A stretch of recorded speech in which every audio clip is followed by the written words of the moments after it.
Hola hermanos, el día de hoy, 14 de agosto del 2021, es sábado, fíjense, se terminó la semana 19 del tiempo ordinario, hoy tenemos una memoria preciosa. San Juan Pablo II le llamaba el modelo de los mártires, o sea que no es cualquier cosa lo que decimos aquí, porque si San Juan Pablo II se atreve a llamar a este que era conciudadano de él, porque él es polaco, aunque él cuando nace, fíjense, en 1894, cuando nace la ciudad, el pueblito donde él nace, de hecho está bajo control ruso. Se trata de San Raimundo. Raimundo, no padre. Pues que así se llamaba, así fue bautizado, se llamaba Raimundo. Lo que pasa es que nosotros lo conocemos como Maximiliano María Kolbe, pero realmente su nombre de pila, su nombre de bautismo era Raimundo, solo que cuando entró al seminario, él entró al seminario con los franciscanos a los 13 años, imagínense ustedes. Ahí se cambió el nombre por Maximiliano, y lo de María, evidente, porque él era el caballero de la Inmaculada, así se llamaba la revista que él fundó. De hecho, bueno, es ordenado en 1918, miren, una obra extraordinaria realmente la de él, ¿no? Para 1929 tiene La Ciudad de la Inmaculada, que es el lugar donde hay al mismo tiempo un seminario, una editorial, una radio, produce una revista que llegó a alcanzar un tiraje en aquella época complicada, ¿no? Porque tengan presente que estamos hablando después de la Primera Guerra Mundial, en ese interludio, la década de los 20 fue terrible en el mundo entero, y bueno, en esa época, el Caballero de la Inmaculada llega a tener un tiraje realmente grandísimo. Bueno, luego es trasladado, piden voluntarios para ir de misioneros al Japón y él se ofrece. Así que en 1931 va al Japón, allá funda una especie de Ciudad de la Inmaculada, también hace la revista del Caballero de la Inmaculada. O sea, que hagan de cuenta que la obra de él giraba en torno a la Inmaculada. ¿Cómo no? Al corazón inmaculado de María.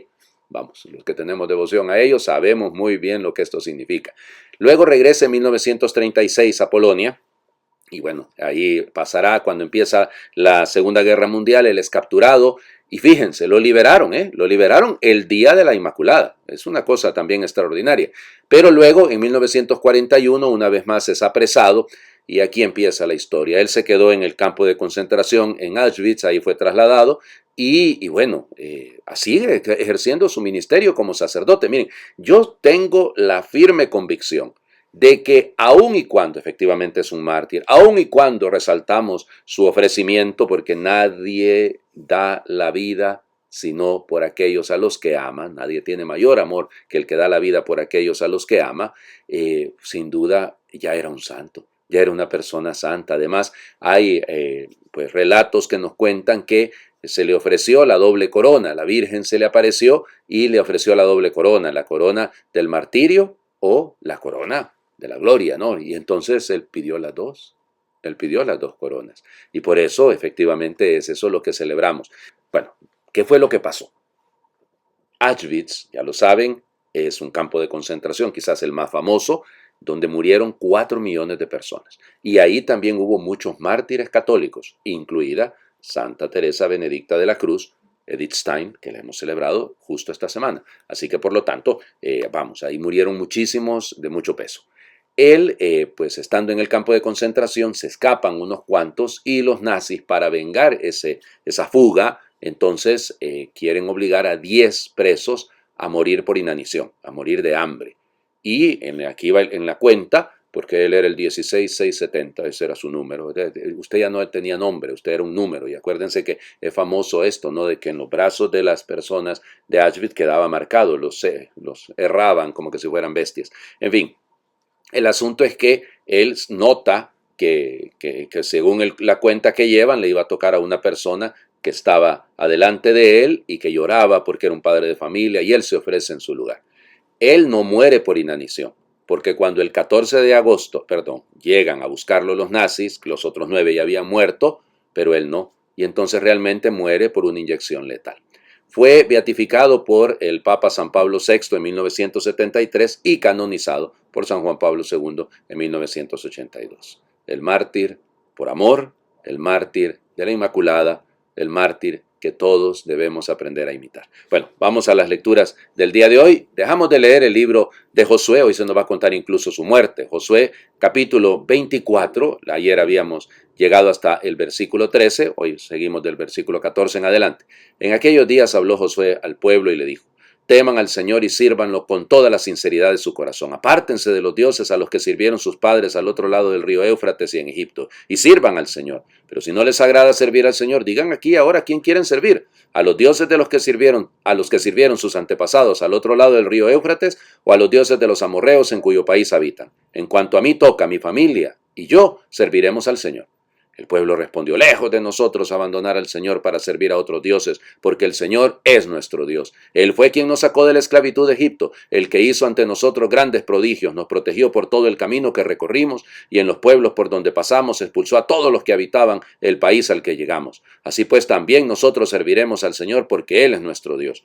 Entonces Josué le dijo al pueblo: no creo que ustedes puedan servir al Señor, porque es un Dios santo y celoso que no perdonará sus rebeldías y pecados. Si después de todo el bien que el Señor les ha hecho lo abandonan para servir a dioses extranjeros, Él los castigará y acabará con ustedes. El pueblo le respondió a Josué: no nos sucederá lo que tú dices, porque ciertamente serviremos al Señor. Josué le dijo al pueblo: ustedes son testigos de que han elegido servir al Señor.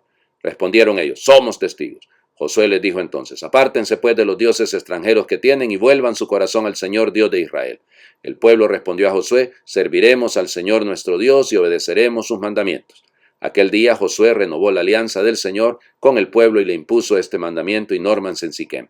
Josué escribió estas cláusulas en el libro de la ley de Dios. Tomó luego una gran piedra y la colocó al pie de la encina que había en el santuario del Señor. Josué le dijo a todo el pueblo: esta piedra será testigo, pues ha oído todo lo que el Señor les ha dicho. Ella será testigo contra ustedes cuando quieran renegar del Señor su Dios. Por fin Josué despidió al pueblo y cada uno se volvió a su casa. Algún tiempo después murió Josué, hijo de Nun y siervo del Señor, a la edad de 110 años. Palabra de Dios. Te alabamos, Señor.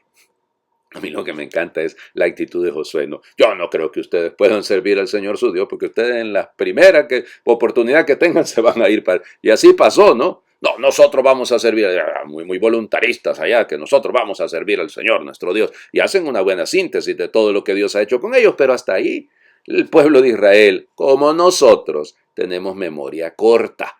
Y ese es nuestro gran problema. Se nos olvida rapidísimo lo que Dios hace por nosotros. Y de ahí vienen nuestros errores, de ahí viene nuestro sufrimiento. Porque cada vez que nos apartamos del Señor, entonces aparece en el horizonte cualquiera que se considere Dios y a ese le terminamos rendiendo culto, que no es lo mismo, ¿no? Evidentemente, hay que rendir culto únicamente a Dios. Y se acabó. Y por eso la imagen, ¿no?, en Siquem, donde está uno de los templos, ahí se coloca esa piedra como una conmemoración, como para hacer memoria. Pero nosotros lo que necesitamos es llevar inscrito en el alma todo lo que el Señor ha hecho por nosotros. Ojalá cada uno de nosotros pudiese decir, como lo dice Josué, antes de que el pueblo diga que va a servir al Señor: mi familia y yo serviremos al Señor. Es una decisión de familia. Estamos en el mes del matrimonio y la familia. Conviene renovar esta alianza. Cada familia debería renovarla. Componente especial dentro de las familias: el Evangelio de hoy. Mateo capítulo 19, versículos del 13 al 15. En aquel tiempo le presentaron unos niños a Jesús para que les impusiera las manos y orase por ellos. Los discípulos regañaron a la gente, pero Jesús les dijo: dejen a los niños y no les impidan que se acerquen a mí, porque de los que son como ellos es el reino de los cielos. Después les impuso las manos y continuó su camino. Palabra del Señor. Gloria a ti, Señor Jesús. Fíjense qué cosa más preciosa. Ayer hablábamos de la vocación a la vida matrimonial. La fecundidad solo puede venir del matrimonio. Y del matrimonio lo que vendrán son los niños.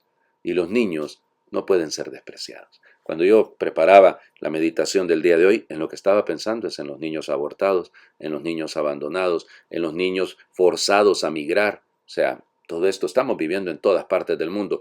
En nuestros países, en el Triángulo Norte de Centroamérica, estamos viviendo una cantidad de migrantes hacia la frontera sur de Estados Unidos terrible y muchísimos niños pequeños. Pienso en todos los desplazados que hay producto, por ejemplo, de la guerra en Afganistán en este momento. Se habla de más de 14 millones de personas que están padeciendo de hambre. Y bueno, y aquí me puedo pasar, ¿no?, hablando de los millones que al año mueren producto del aborto. O sea, duele todo esto, ¿no? Los niños son una bendición.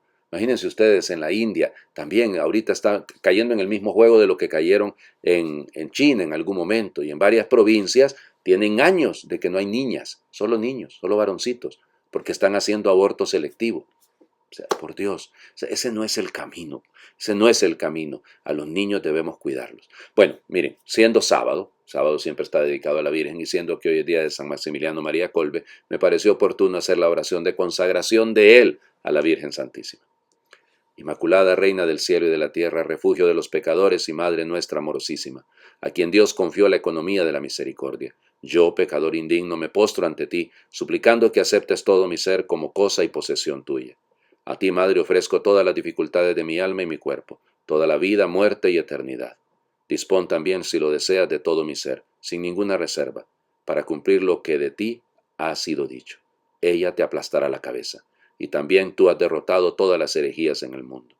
Haz que en tus manos purísimas y misericordiosas me convierta en instrumento útil para introducir y aumentar tu gloria en tantas almas tibias e indiferentes, y de este modo aumente en cuanto sea posible el bienaventurado reino del Sagrado Corazón de Jesús. Donde tú entras, oh Inmaculada, obtienes la gracia de la conversión y la santificación, ya que toda gracia que fluye del corazón de Jesús para nosotros nos llega a través de tus manos. Ayúdame a alabarte, Virgen Santa, y dame fuerza contra tus enemigos. Amén. El Señor esté con ustedes.